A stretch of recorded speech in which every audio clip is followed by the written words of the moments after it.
Have you ever felt the rush to get something done? There's an important deadline you have to meet, or there's a personal issue that you need to solve. Life takes time, encourages us to slow down, take a deep breath, take a step back and look at the bigger picture, and then move forward by faith. But you wouldn't know that unless you talked with our guest for today. Today on this episode, we have Lengwe. She's an MD with a very special interest in music. Make sure to stick around for this episode until the end because she shares with us some advice and tells us about what the benefits of music are for our bodies. That's on today's episode of the Adventist Music. Let's take our time. Hey, welcome to the Adventist Music Podcast. It's great to have you on again. I am here with Lengwe all the way from Botswana currently. So thank you so much for joining me on the podcast, Lengwe. Thank you so much for having me. Yeah, you're welcome. So on this podcast, we interview musicians to hear their stories in under 30 minutes. So I hope that you guys enjoyed this interview. So let's just jump right into it. Lengwei, can you share with us a bit about your background and a moment that you felt inspired to be a musician? Okay, so with regards to my background, I am Zambian born, but I grew up in Botswana, which is where my parents and my younger are based right now. And I grew up in the Seventh-day Adventist Church. From as far back as I can remember, I've always had a love for music. I've always gravitated towards it. And so when I was about 5 or 6, my parents pushed me into doing my first solo at church, and they kind of just encouraged that, like in me. And around 9 years old, they got me my first keyboard and my first harmonica. And so that was something that I started getting into playing instruments as well as singing in the church. Moving forward, I had also always said that I wanted to go into medicine. So those are kind of like my two big passions, medicine and music. That passion didn't like dwindle over the years. And so when I completed my high school, I went to Russia, which is where I studied undergrad for medicine. And I was there for about 6 years in the city of Nizhny Novgorod. And during that time, I was very much involved in the church through music as well. Music was kind of like my safe space and a way for me to just recenter myself with the chaos of medical school. And around that time is when I started writing music. But I never thought that I'd actually put it out there. So I would just write to kind of get the thoughts that were in my head on paper. And it's what I always say is like a love language between me and God. It's just how I express myself. But when I completed medical school and started working, the pressure that I was experiencing in medical school couldn't compare to actually working as a doctor. And I worked in Botswana briefly, and then I moved to Zambia, where I worked for about 4 to 5 years. I'd always said, I say I'm Zambian, but I've never actually grown up or spent time in my country. And so I felt like that was an opportunity where God was calling me to just go back home and get more acquainted with family, friends, and my culture. And during that time is when we also had COVID. So it was a really interesting period of time for me. And again, I found music was a constant. It was a way for me to escape from the the stress of, working on the wards, especially at such a time as COVID. And I started praying to God that I would be connected with people that would help me actually record my music and put it out there because I felt like there was so much that I had to say. And so I connected with fellow musicians, started recording my music, and that's when I recorded my first album. And I got to share it with the world, sharing it on different, national television programs as well, and within the church as well.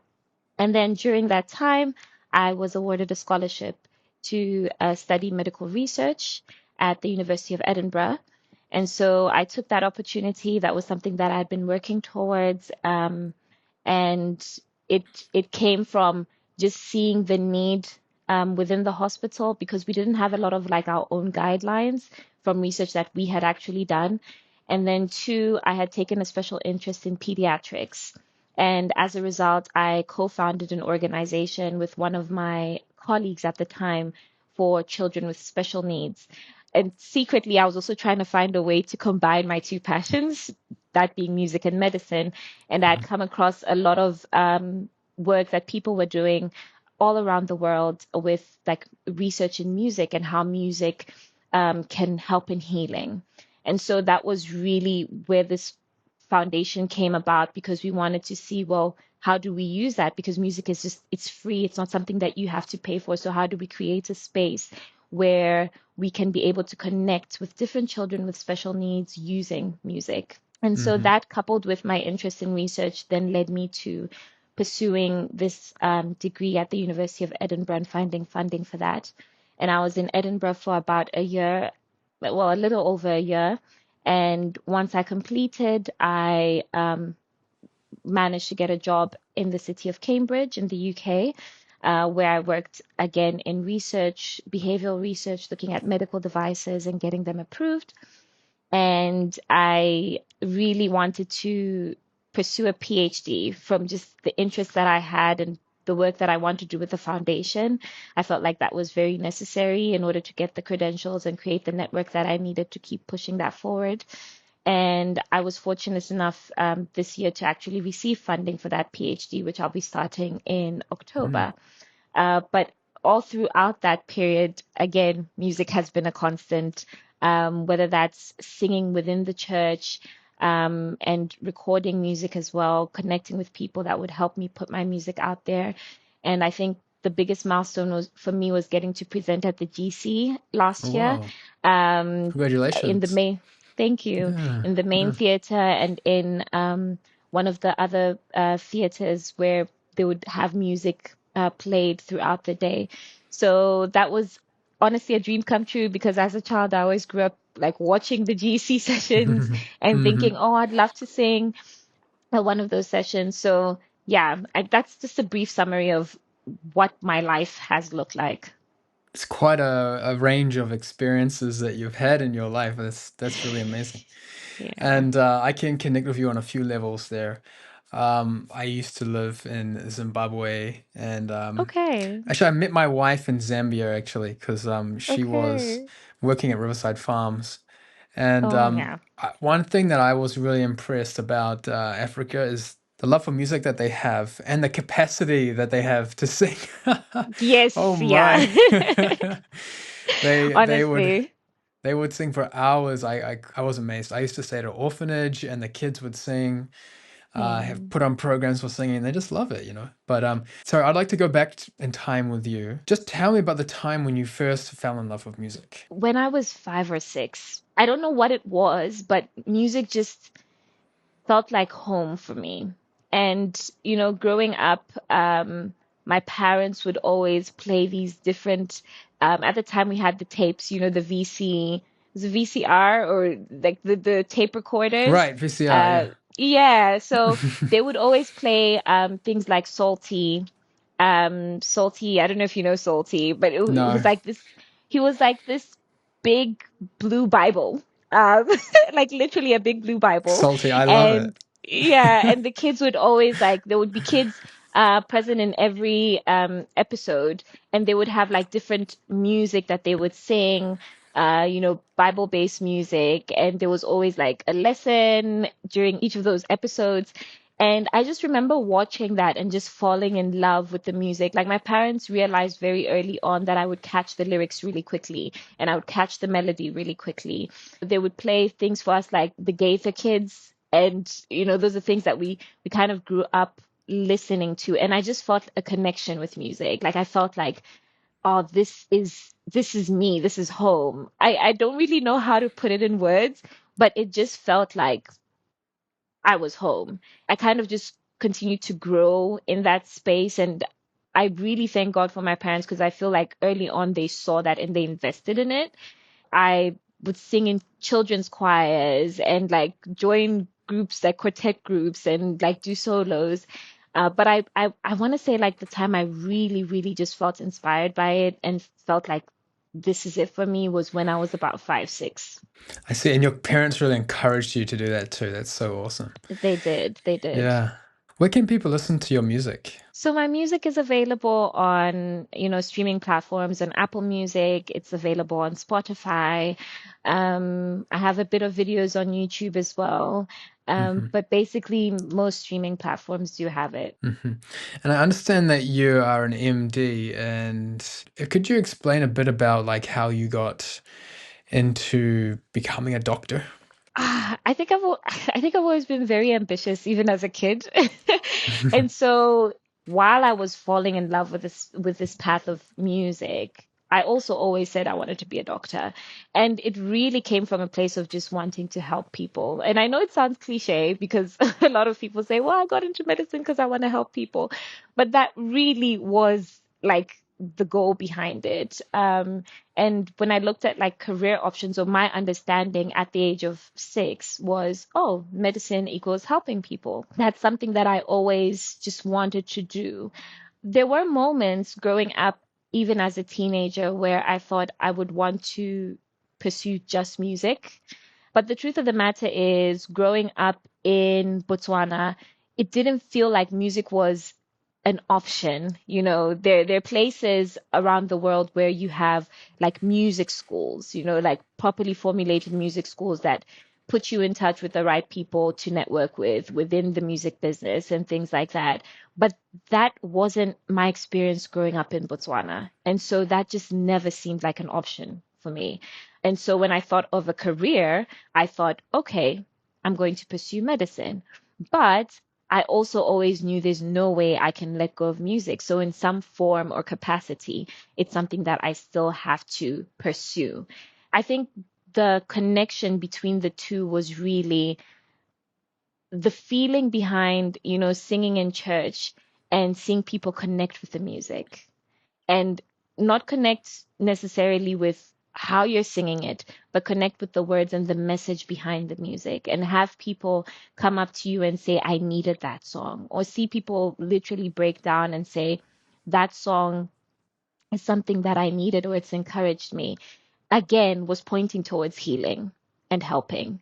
And medicine, again, for me, was healing and helping. And so I think the connection between the two for me really has been healing, like just believing that there's healing in music and there's healing that comes with medicine as well. I don't know if that answers your question, but really that's been the connection for me.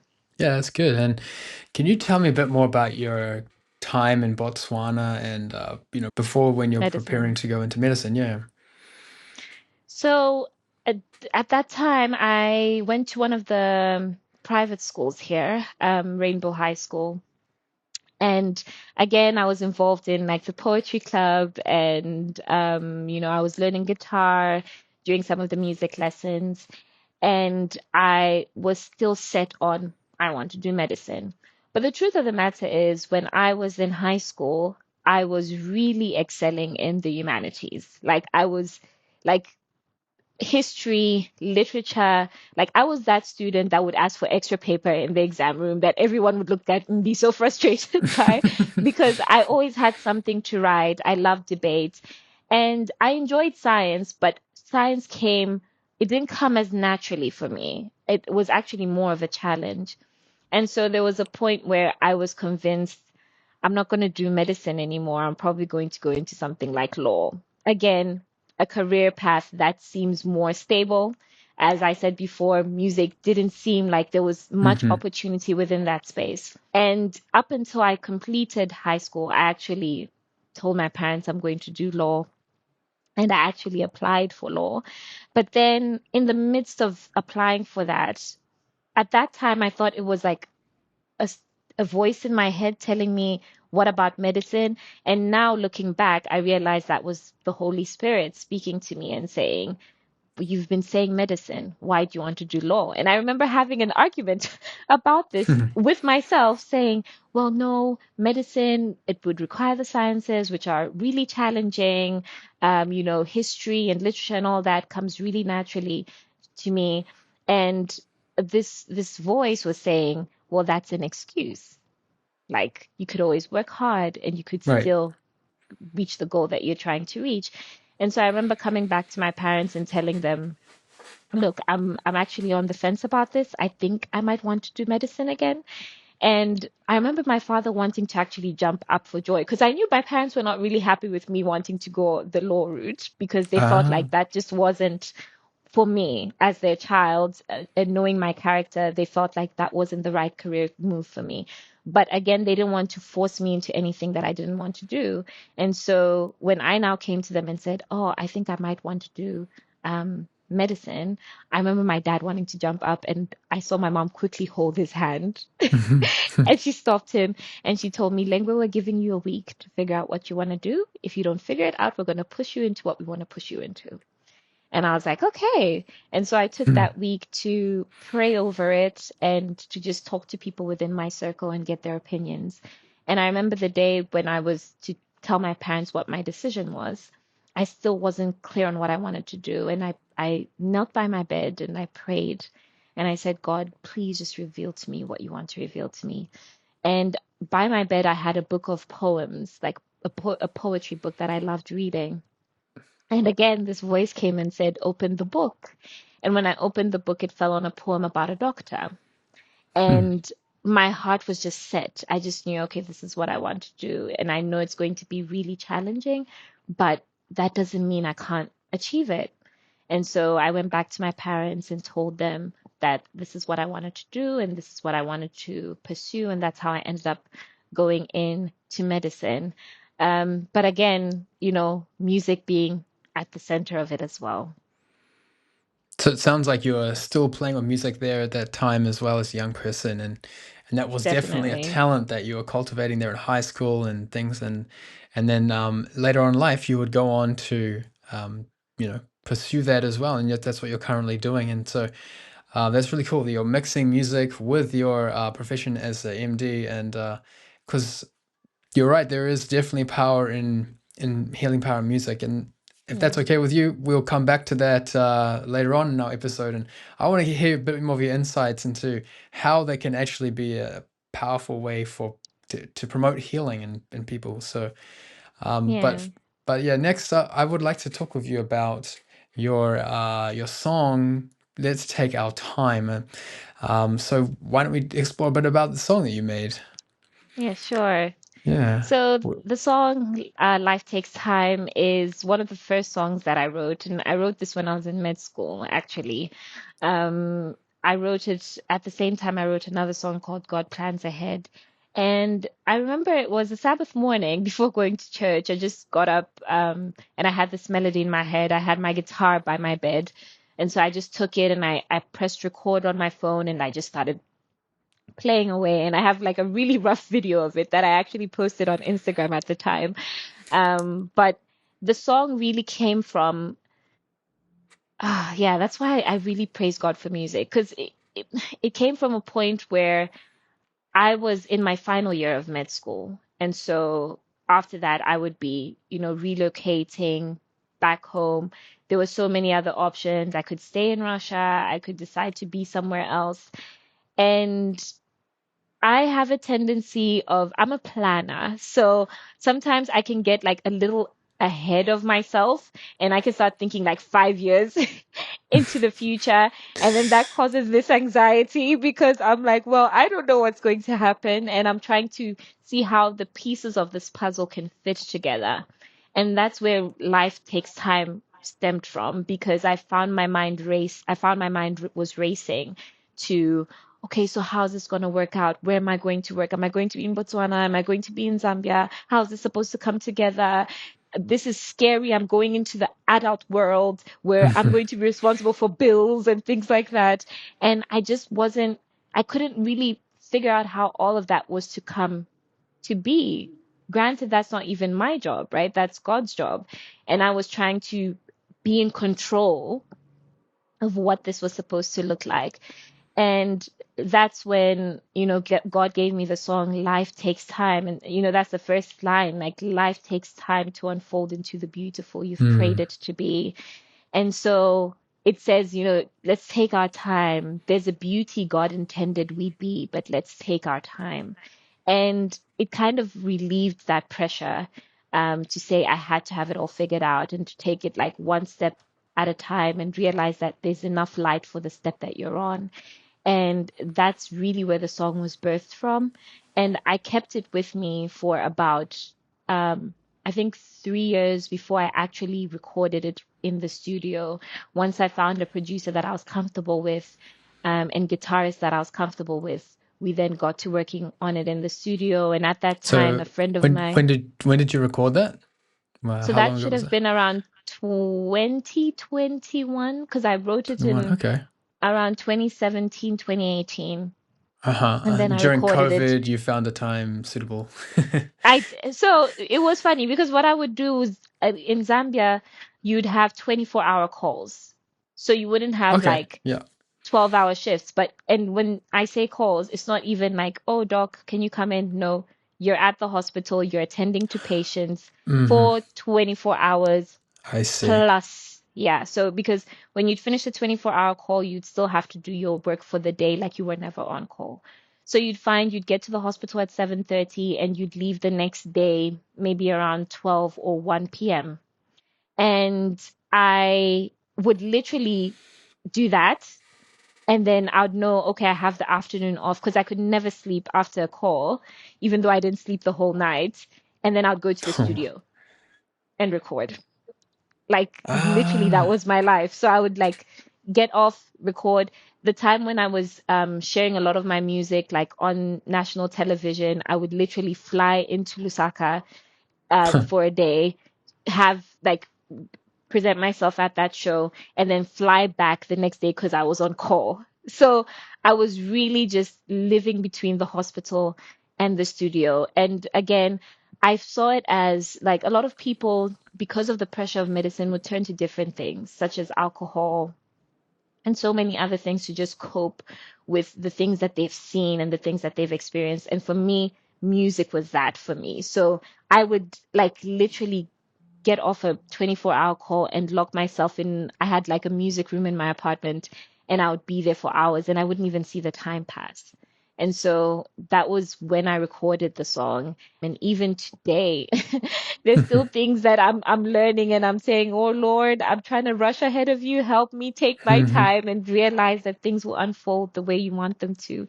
And that's a song that I still go back to even for today. And I always say, before I share it with the world, it's something that God has spoken to me. It's something I've needed. And I feel like that's where ministry comes from, because God, you've experienced it, and then you can Hmm. share it with the next person. So take me through the song.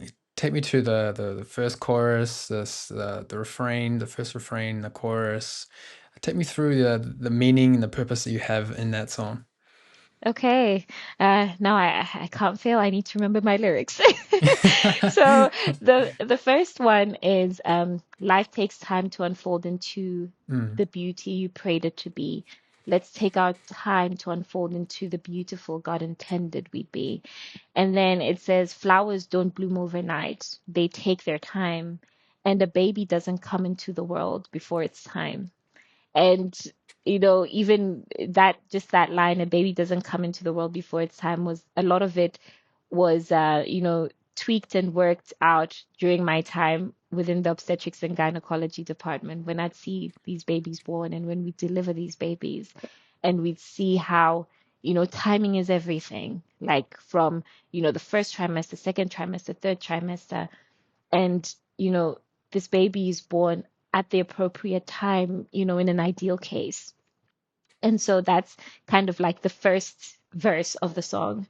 And then the chorus just repeats, let's take our time, let's take our time, there's a beauty God intended we'd be. Let's take our time, let's take our time, there's a beauty that God intended we'd be.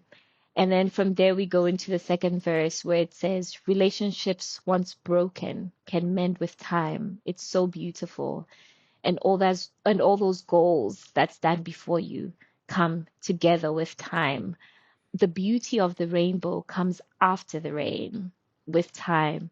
And God works on his children in time. And then it goes back to, let's take our time, let's take our time.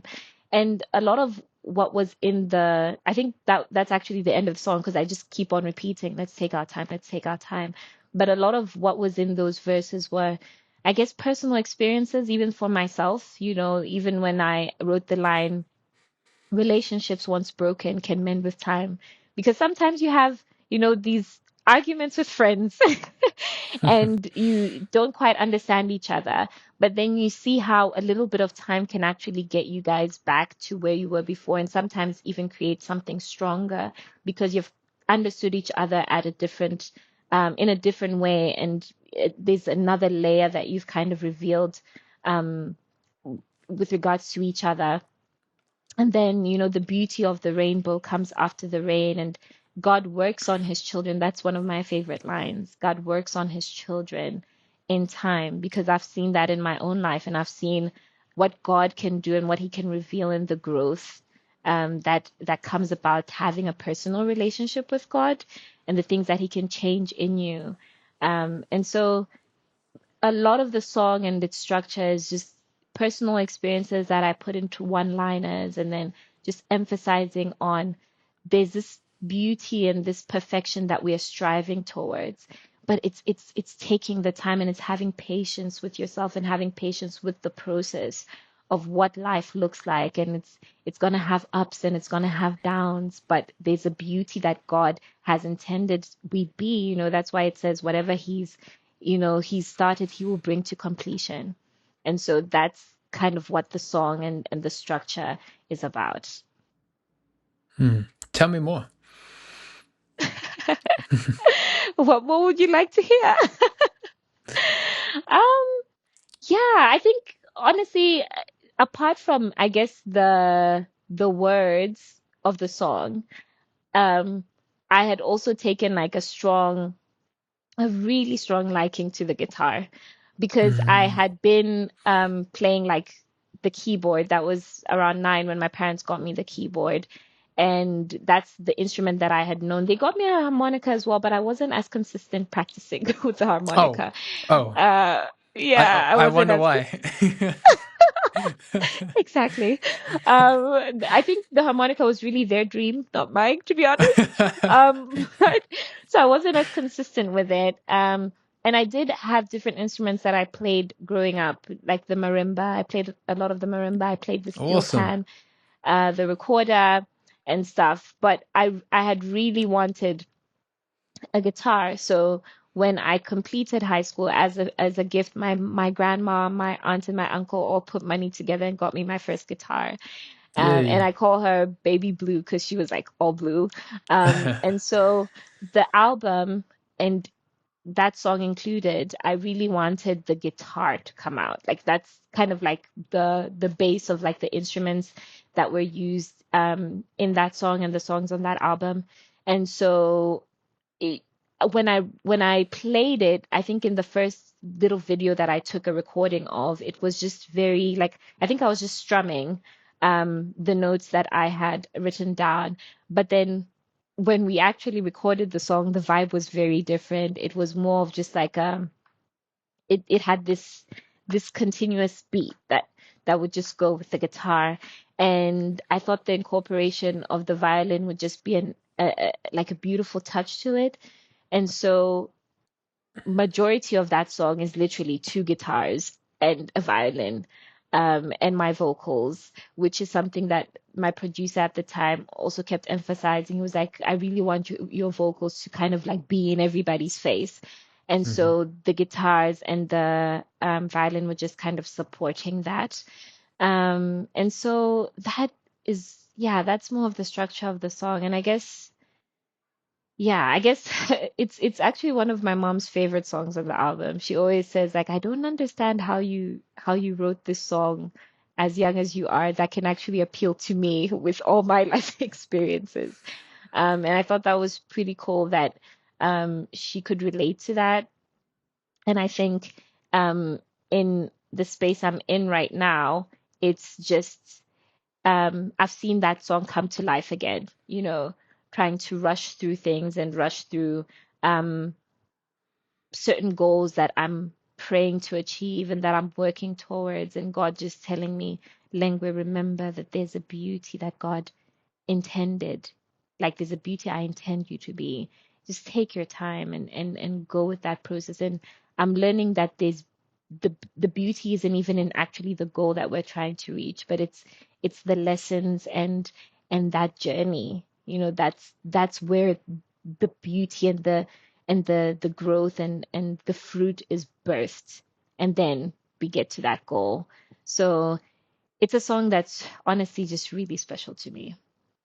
Yeah, I think that you can't shortcut that process that you're going through because it's a part of that struggle that you have when you're making that song that Yeah. it brings out the that ministry side of things, you know, when you're actually being able to minister to someone else.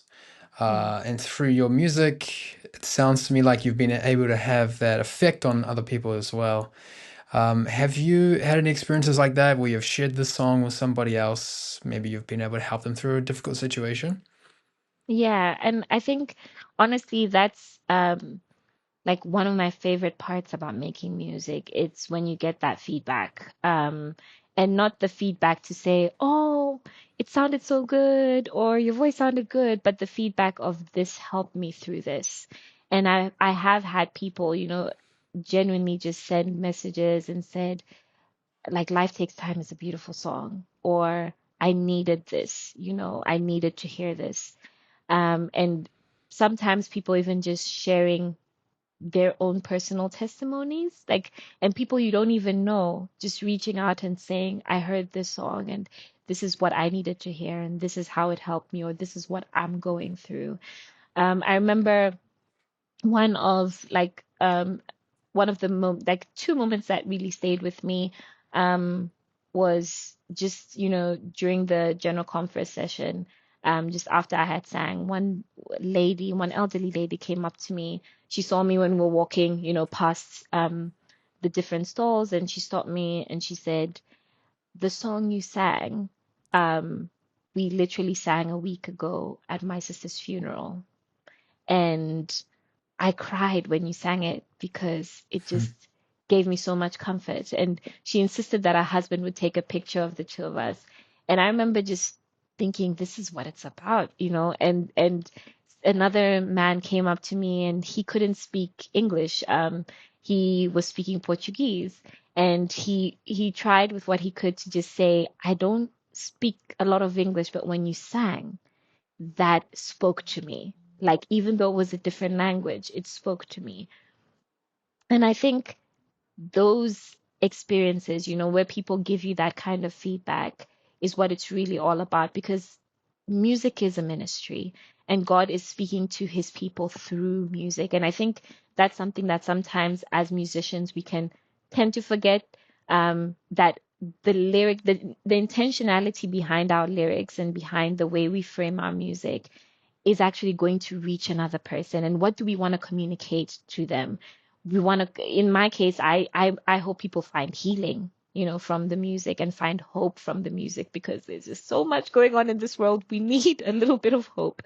And so when you then get that feedback where people say, "Lengwe, this song, like, this song is speaking to me right now." I literally had someone who was listening to my album in real time, I think just a month ago, and she was literally messaging me every time she'd finish a song and say, "Life takes time, da da da da da da. Let's talk. This is like, da da da da." And it just gives you the comfort as well as a musician to say, okay, so what I'm experiencing in my own life, someone else is experiencing, and we're not really alone in this, because we're all having different experiences, but God is speaking to us and teaching us similar lessons in those experiences. Yeah, so I hope that you guys have been enjoying this podcast so far and been inspired by Lengwe's story. I really thank you so much for following along on the story, and I hope that you've been inspired by it. But what's next for her? That's what we're going to explore now. So, what is the connection between health and music? Yeah, that's a really good question.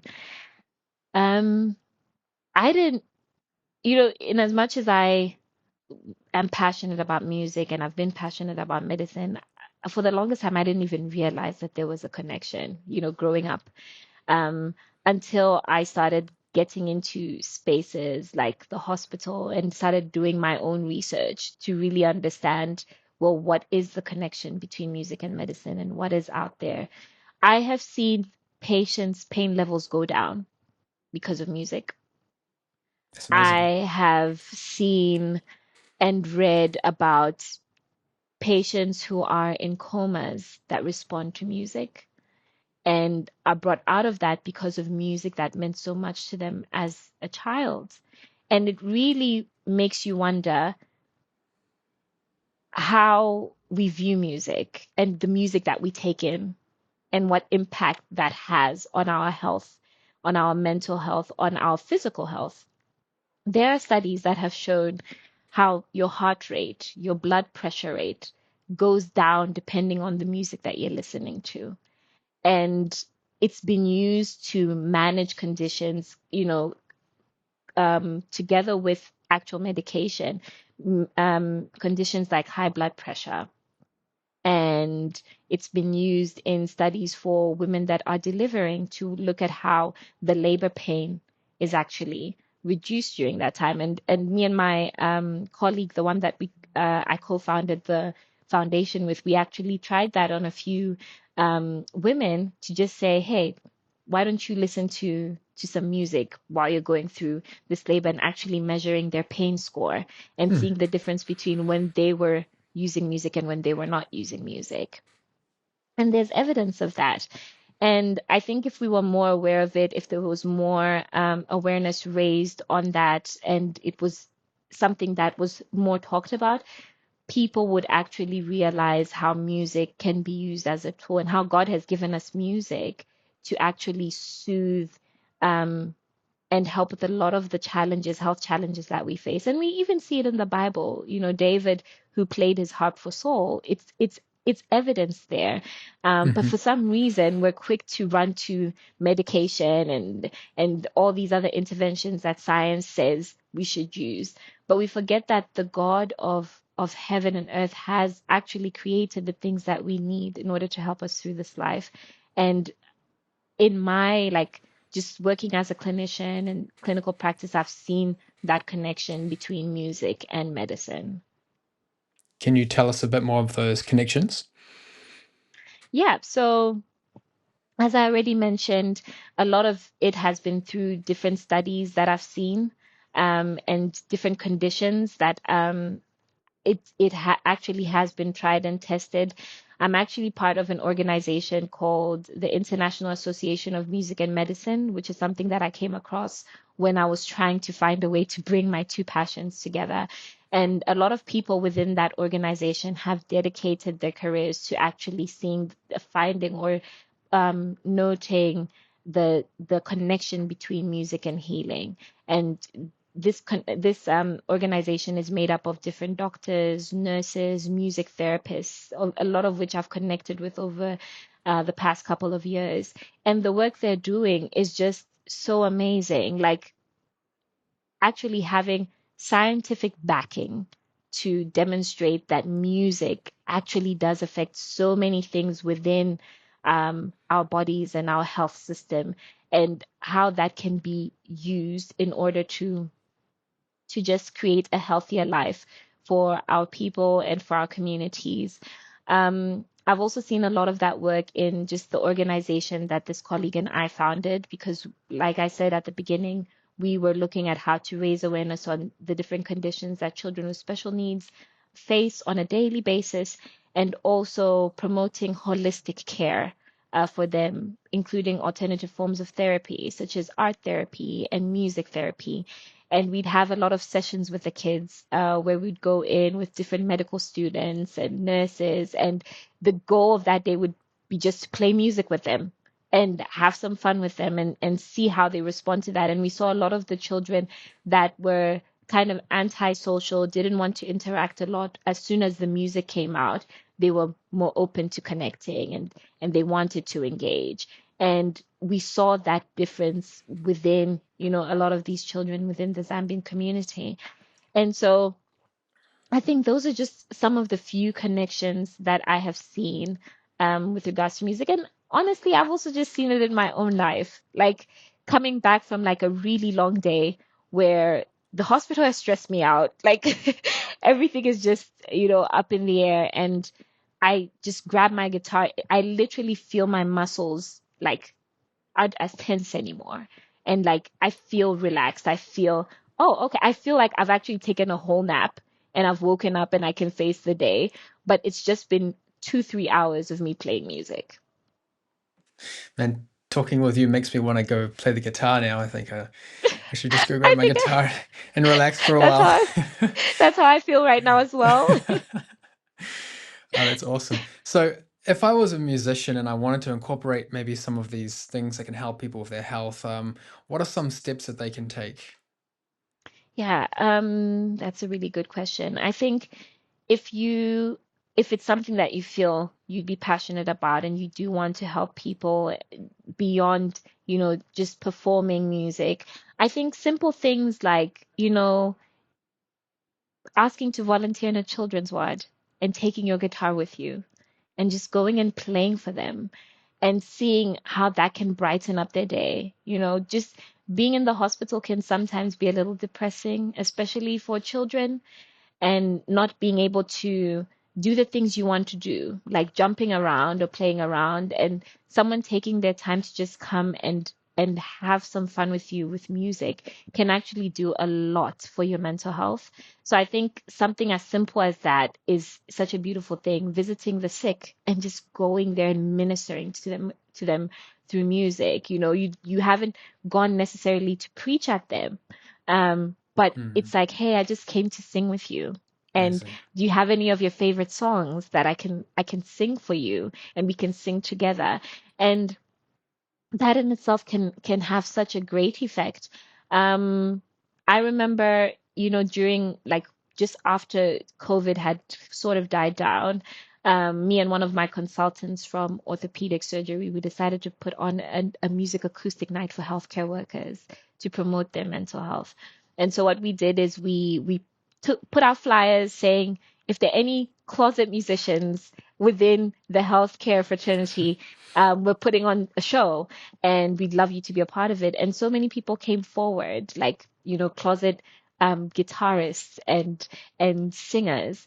And the band that I had been working with at the studio, I got them to volunteer to be our band for the night. And we had this amphitheater at a rehabilitation center that was gifted to us for free to use for that night. And we got some Mhm. of the sponsors to come in to provide like water and, packets of chips and fruit for that evening. And we then advertised it and had different healthcare professionals from the two hospitals that were in that city come in to support that. And for those that weren't musicians but were closet, artists, we asked if we could display some of their paintings. And the whole point of that night was for people to kind of share some of the songs that carried them through the COVID experience and kind of create a night where people could just relax and openly talk about what had happened. And so initiatives like that, I think is you don't have to be singing on a big stage to like make an impact, but it's like within your community where you see that there's a need and where you see that there's a way that you can come in with music. I believe as a musician, take that opportunity and just, give back, because that in itself is healing for the next Mm. person. I really like how you frame it because so many times it's easy to think of music just as something we do in church, you know. Yeah. Yeah. But music can be a very part of our everyday experience, and well, Yeah. for 99% of the population, it is, right? I mean, everyone Yeah. listens to music, and when they go places, they go to concerts and things like that. Yeah. And I think that as we engage with people, we should consider that as a way for us to bridge our relationships with them. Exactly. Yeah, And to share Christ with them. yeah, Because there's some exactly. people that might not enter a church, but they'll hear you play. And that in itself will cause a connection, and that would lead to someone asking, like, what is it that you believe in? Like, why do you carry this light and this ease around you? And that's a way for us to actually minister and to share the gospel with them.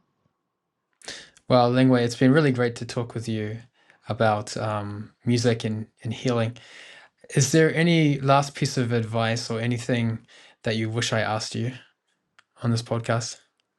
No, I think we covered most of it. Yeah, I think one thing I would just like to say is like I'm someone who has struggled sometimes with sharing like my gifts and the gifts that God has given me. Sometimes because I just ask myself, like not a lot of people would think, well, medicine and music, how are you able to do both or to prioritize time for both? And I'm just coming to believe that if God has placed something in your heart and if God has given you a talent, then it's important that you use it in whatever capacity you can use it in. And I guess what I'm trying to say is what I would want, a musician to remember and to realize is that, this gift that God has given you is for the advancement of his kingdom. And you would be doing yourself the world's injustice by keeping it under a bushel. Like, it's important for you to just share it with the world in whatever capacity that looks like. If you can have the time to sing for a person, to sing in a church, to record a song, then do it. Don't overthink it, and just share what God has given you. So I hope you guys have enjoyed this podcast with Lengwe. Thank you so much for Lengwe for coming on. Thank you for having me. Yeah, that's you're most welcome, and I wish that we could do it again sometime. This has been really nice. Yeah, what's Yes, it's next? been What's next lovely. for you, by the way? Do you have any other projects coming up? Yeah, I mean, I've been taking a lot of this time to do a lot of writing. And I guess I'm also trying to connect with a lot of musicians that I can be able to put these songs out with. And so, yeah, if people could just follow my page and support and look out for the upcoming projects because they're coming. There's been a lot of writing and there's been a lot of lessons that God has been sharing with me that I want to share through music. So yeah, just keep a lookout. Awesome. Well, God bless your ministry, and thank you so much for coming on. Thank you. Thank you so Okay, much for having me. Yeah. you're welcome. All right, and that's a wrap of this episode of the Adventist Music. I will see you guys next time.